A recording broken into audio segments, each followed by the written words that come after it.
तो सेवक लोग जहाँ भी जमा होते हैं चर्चा बैठक के लिए या मीटिंग के लिए, तो उस जगह पर वो लोग रहेंगे।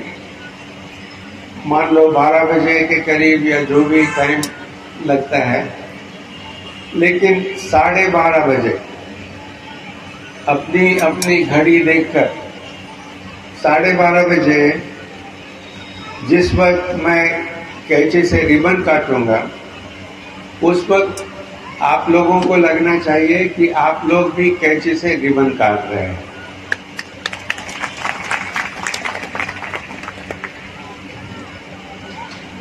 और रिबन काटने के बाद तालियां बजाने का, उसके बाद जय घोष करने का, उसके बाद जो भी कुछ करना है या घर जाना है। लेकिन ऐसा होना चाहिए, मेरे दिमाग में ये बात बिल्कुल चल रही होगी कि मैं अकेला नहीं, मेरे साथ सब सेवक उसका उद्घाटन कर रहे हैं। इसी तरह से आप जहां भी हैं, जिस गांव में भी है, आपके दिमाग में ये विचार चलने चाहिए कि इस वक्त मैं डॉक्टर साहब के साथ और सब सेवक के साथ उद्घाटन कर रहा हूं।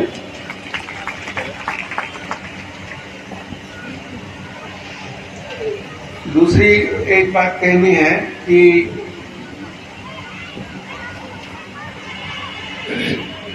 शायद मैंने पहले कहा होगा ये, लेकिन मैं दोहराना चाहता हूं। वो प्रार्थना स्थल जो वहां बना है, वहां एक जगह पर बाबा को भगवान कैसा दिखा, मुझे भगवान कैसा दिखा, और मेरे लड़के को जो कि डॉक्टर है, एमडी कार्डियोलॉजिस्ट है, जो न्यूयॉर्क में प्रैक्टिस करता है, उसको भगवान कैसा दिखा, उसका चित्र वहां पे लगा है। तो वो चित्र ऐसा है कि मुझे जो याद आता है जब मैं छोटा था और घर पे क्या चल रहा है ये सब सुनता था वगैरह।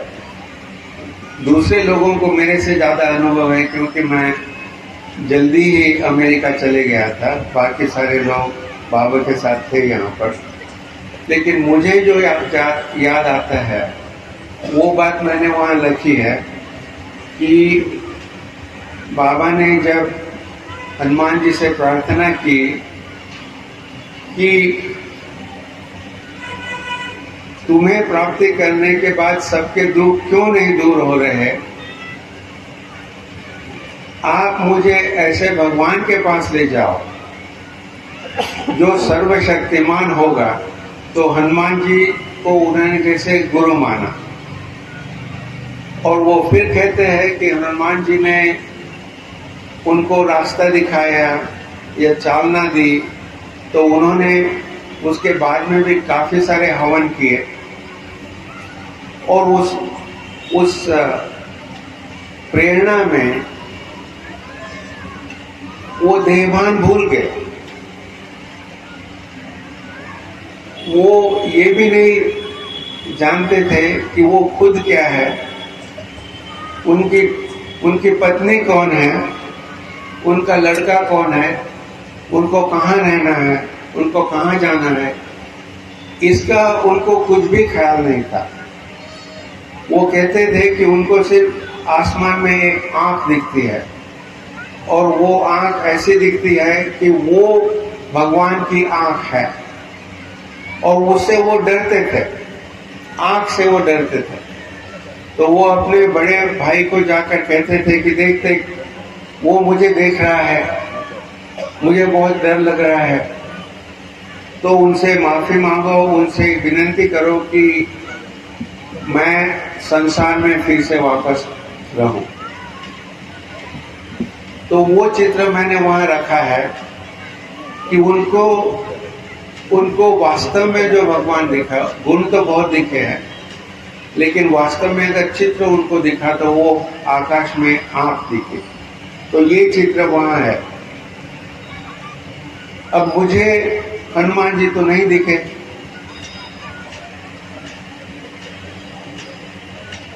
लेकिन हनुमान जी के सिवा दूसरा कोई ख्याल भी नहीं आता है दिमाग में। भगवान का नाम लो तो सिर्फ हनुमान जी का नाम ख्याल में आता है।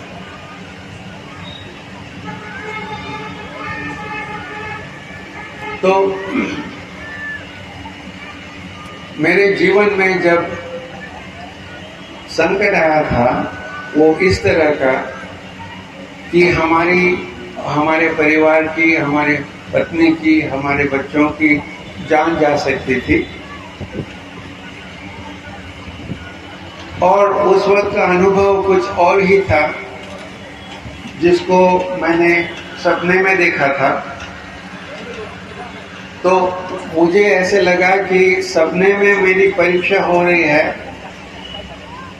कि मुझे अगर आत्मशक्ति चाहिए तो वो कहाँ से मैं लाता हूँ। मुझे अगर आत्मशक्ति की जरूरत है तो वो मुझे कहाँ से मिलेगी, कहाँ मैं उसको ढूंढता हूँ और कहाँ से मैं वो लाता हूँ। तो सपने में मैंने हनुमान जी को सामने रखे, सामने कदम रखे, तो सपने में जो अड़चन आई थी वो छूट गई। तो ये मेरी परीक्षा थी कि अगर मुझे मेरी जिंदगी में जिंदा या मौत का अगर सवाल आता है तो मेरा ध्यान किधर है और मुझे आत्मशक्ति कहाँ से मिलती है। तो वो जो सपने में हुआ वो दूसरे दिन वास्तव में हुआ, जहां मेरी कार का एक्सीडेंट हुआ, जहां हम सब लोग मर सकते थे। तो उस वक्त भी पता नहीं कैसे मेरा हाथ स्टीयरिंग पे गया। मेरा दोस्त कार चला रहा था, मैं उसके बाजू में बैठा था। तो बाजू से स्टीयरिंग पे हाथ गया और स्टीयरिंग को एकदम पकड़ के रखा, घूमने नहीं दिया। और मेरा बायां पांव ब्रेक पे गया। गाड़ी चलाने वाला मेरा दोस्त, लेकिन मेरा हाथ और मेरा पांव कार को कंट्रोल कर रहा था। और वो कार रुकी और हम सब बचे। लेकिन जब हम कार से उतरे तो पता चला कि हम वहां खड़े नहीं रह सकते थे। वो रास्ते पर हम खड़े नहीं रह सकते। क्यों? कि वो रास्ता पूरा बर्फ से एकदम बर्फ का बन गया था, बर्फ का एकदम बन गया था। तो वहां पांव ऐसे, तो कार को पकड़ के हम खड़े रहने की कोशिश कर रहे हैं। तो देखो कार इस तरह से फिसल गई और कौन सी शक्ति है जो उसको फिसलने में मजबूर करती है, जो हमारे जिंदगी में हमको मौत देना चाहती है। वो कौन सी शक्ति? तो बर्फ है, बर्फ की शक्ति मान लो। तो ये एक शक्ति है जो तुमको बाधा दे रही है। अब कौन सी शक्ति है जो तुमको वो बाधा से दूर कर सकती है? कहाँ ढूंढोगे ये शक्ति को? कहाँ से लाओगे ये आत्मविश्वास? तो ये हमारी परीक्षा थी सपने में, और हमें लगता है कि हम उस परीक्षा में पास हुए और इसीलिए हम वो कार को रोक सके। और अजीब बात तो ये है, इसका कोई भी स्पष्टीकरण नहीं है। अजीब बात तो ये है, जब वो कार रुकी तो मुझे हूबहू उस कार को ऐसा पकड़ता हुआ एक हाथ, कैसे पूरे कार का ये सामना है, एक छोटा सा पंजा उस कार को पकड़ रहा है ऐसा हूबहू हाथ दिखता है मुझे। अब हवा में कोई हाथ होता है क्या? लेकिन मुझे दिखा। क्यों दिखा, कैसे दिखा? वो दिखा, इसका मतलब ये कि भगवान ने अपने हाथ से वो कार रोकी। तो ऐसा आत्मविश्वास बाबा को कितने भी उन पे ऐसे संकट आए होंगे, लेकिन वो कभी डगमगाए नहीं, क्योंकि उनको हमेशा लगता था कि भगवान उनके साथ है। हमको ऐसा आत्मविश्वास कब तैयार होगा हमने?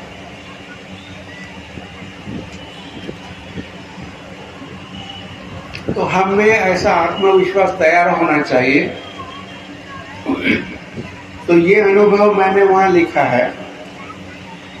अब एक दिन की ये बात थी, हमारा लड़का जो कार्डियोलॉजिस्ट है, वो घर आ रहा था कार से, और उसको उस दिन बहुत नाराजगी थी।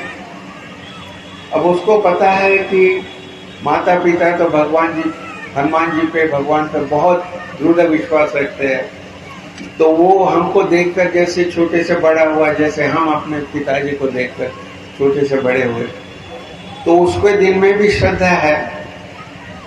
तो उस दिन जब वो कार से आ रहा था और उसको बहुत बहुत बुरा लग रहा था उस वक्त, जैसे उसकी जिंदगी सामने नहीं जा रही है या जो भी कुछ, तो वो कहता है, देखो,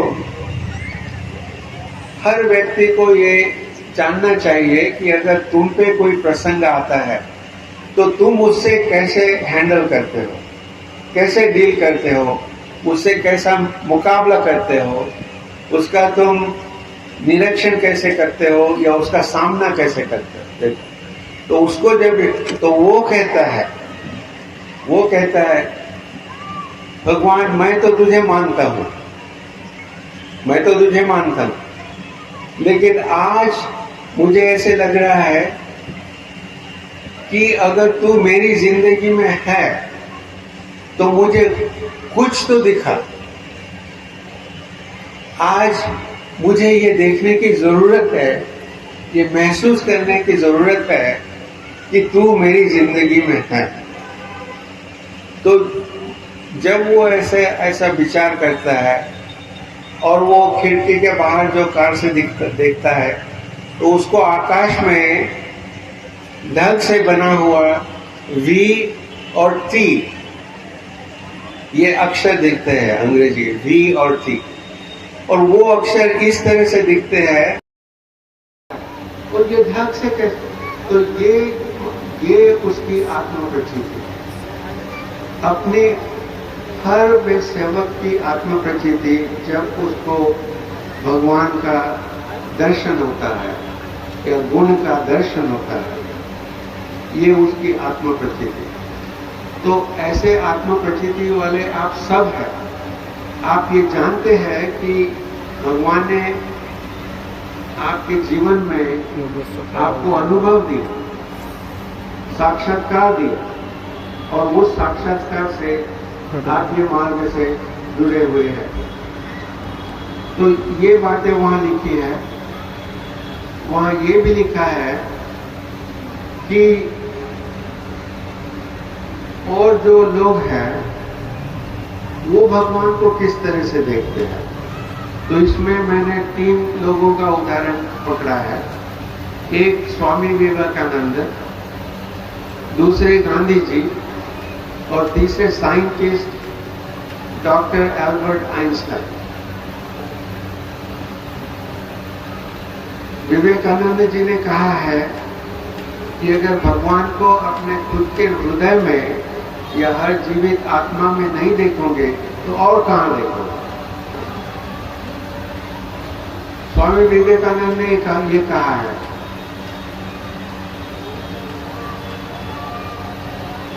आपको ये पता होगा कि बाबा भी ये कहते थे कि भगवान हर व्यक्ति की आत्मा में है। देखो, ये छोटी सी बात है लेकिन बहुत महत्वपूर्ण बात है। अगर हम मान लेते हैं कि हर व्यक्ति की आत्मा में भगवान है, तो हम उस व्यक्ति से बुरा व्यवहार कैसे कर सकते हैं? उसको धोखा कैसे दे सकते हैं? उससे झूठ कैसे बोल सकते हैं?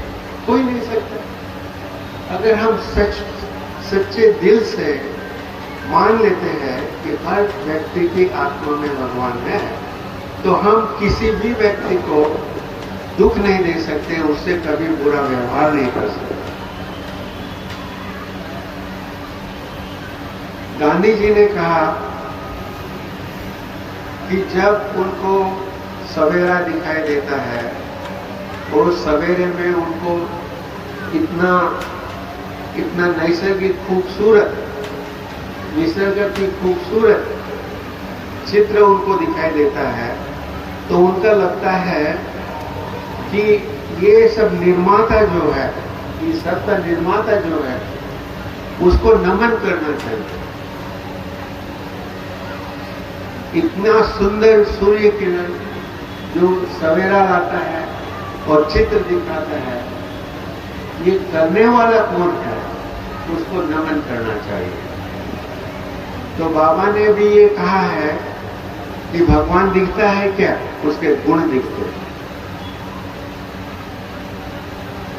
अब तीसरा उदाहरण है डॉक्टर एल्बर्ट आइंस्टाइन का। ये बहुत बड़े साइंटिस्ट है।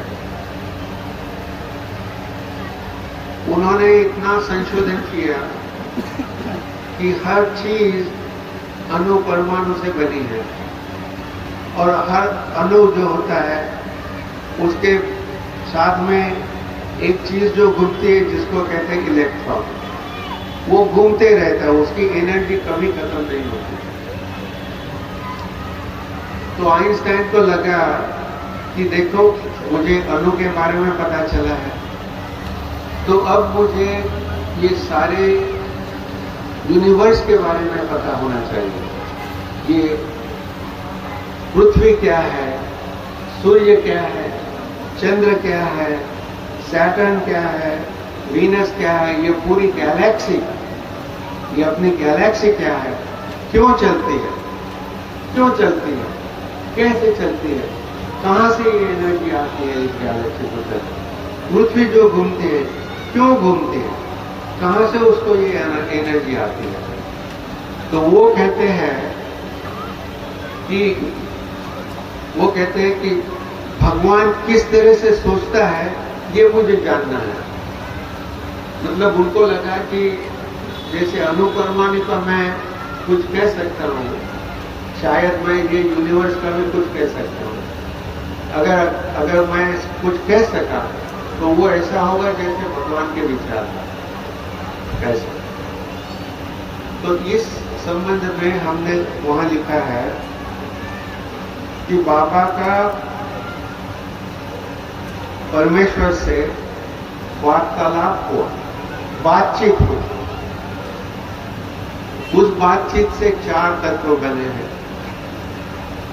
वो हमेशा कहते हैं, सेवक तू 2 तत्व का पालन कर, भगवान 2 तत्व का पालन करे। तो पहले सेवक ने ये वचन देना है, परमात्मा एक। दूसरा वचन देना है मरिया जी भगवत नाम का। और उनका वार्तालाप क्या है? अगर सेवक ऐसा करता है तो भगवान क्या करता है? दुखदारी दूर करके उठा, और सेवक के इच्छा की पूर्ति होती है। तो ये चर्चा, मतलब आइंस्टाइन को लगा कि हम जानना चाहते भगवान सोचता कैसे है, और बाबा का कहना है कि भगवान ऐसे सोचता है कि हमारा भगवान से इस तरह से संबंध है, ऐसे वो भगवान सोचता है। अच्छा, एक बात और वहां की रखी है प्रार्थना स्तर में।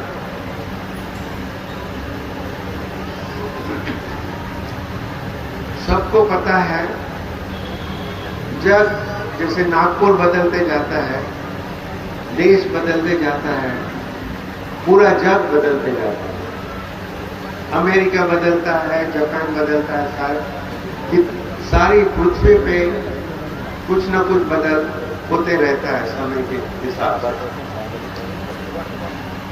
इसी तरह ये जानकारी जरूरी है कि अगर हम हनुमान जी की तरफ जाते हैं तो कहीं ऐसा न हो कि हम उस परमेश्वर को भूल जाते हैं और सिर्फ हनुमान जी को याद करते हैं। ऐसा नहीं होना चाहिए। बाबा का कहना क्या था कि मैं तो हनुमान जी के फोटो को हवन में भी डाल सकता हूँ।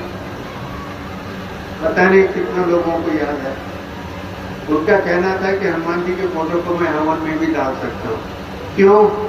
क्योंकि हनुमान जी के गुरु ने उनको एक भगवान जो है सर्वशक्तिमान उसकी तरफ ले गए। तो हम ये नहीं भूले कि सर्वशक्तिमान कोई है जिसका हमको गुण दिखते हैं, जिसको हम प्रार्थना करते हैं। और ये बात जो है ये सारे जग में सब मान सकते हैं। इस बात को सब मान सकते हैं। अगर हम कहें कि हनुमान जी ही हमारा भगवान है, इस बात को पूरे जग में कोई मानने वाला नहीं है। सिर्फ तुम्हारे लोग हैं वो मानेंगे, लेकिन ऐसा बाबा का उद्देश्य नहीं था। इसीलिए उन्होंने कहा परमात्मा एक। उन्होंने बाबा हनुमान जी ऐसा नाम नहीं दिया संस्था को। नहीं, आप इसलिए समझो, संस्था को बाबा हनुमान जी नाम नहीं दी, परमात्मा एक नाम दिया। क्योंकि बाबा हनुमान जी ये गुरु थे, उनको पकड़ के एक ऐसी शक्ति की तरफ जाना है जो सर्वशक्तिमान है और वो हर जगह है। कुछ लोगों को जो बहुत अच्छे अनुभव यहाँ दिखे हैं, ऐसे अनुभव अमेरिका में भी लोगों को दिखे हैं, जापान में भी दिखे हैं, कई तरफ दिखे हैं। यानी इसका मतलब ये है कि जिस भगवान की तरफ हम जा रहे हैं वो सिर्फ हमारी तरफ देख रहा है ऐसा नहीं है। वो सारे पृथ्वी की तरफ देख रहा है, सारे संसार की तरफ देख रहा है और सारे लोगों की उसको चिंता है। लेकिन इसमें एक ये भी बात है कि कुछ लोग ऐसे भी होंगे जो नहीं मानते भगवान को, और कुछ लोग ऐसे हैं जो बहुत श्रद्धा से मानते हैं, जैसे हमारे अपने मार्ग के लोग, सेवक लोग।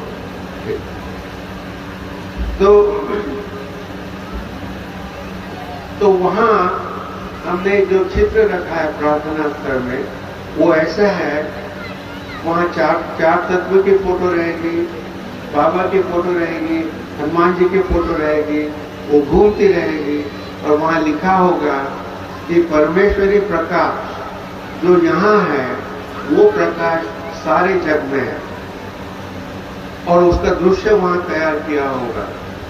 तो हमको सिर्फ हनुमान जी तक सीमित नहीं रहना है, हमको परमात्मा एक की तरफ जाने की और उस तरह की फिलॉसफी रखने की और सोच रखने की जरूरत है, ताकि हम जो कह रहे हैं कि भगवान को आप अपने जिंदगी में रखो,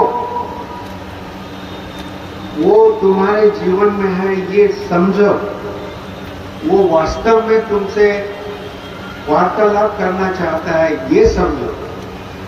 जैसे हमारे साथ हमें जैसे चित्र दिखाया सपने में और फिर परिस्थिति हम पे आ गई, इसी से हमें पता चलता है कि हमारी जिंदगी में भगवान है। तो इस मार्ग की विशेषता ये है कि ऐसा हम सबको बता सकते हैं कि परमेश्वर एक हमारी जिंदगी में है, तुम्हारी जिंदगी में है, हर व्यक्ति की जिंदगी में है, लेकिन ये व्यक्ति पे डिपेंड करता है कि वो भगवान से किस तरह से संबंध रखे। तो वहां फिलॉसफी ऐसी रखी है कि आपके पास जो लड़के हैं, आपके लड़के, उनके लड़के उनके लड़के कई पीढ़ियों तक ये चलेगा, तो ये फिलॉसफी जो है ये बिल्कुल कायम रहेगी। कैसे कायम रहेगी? जैसे विवेकानंद के शब्द है, जैसे गांधी जी के शब्द है। विशेषता यही है कि हम ये फिलॉसफी को पूरे जग को समझा सकते हैं। तो ये सामान्य बात नहीं है, ये सामान्य बात नहीं है। तो हमको ये फिलॉसफी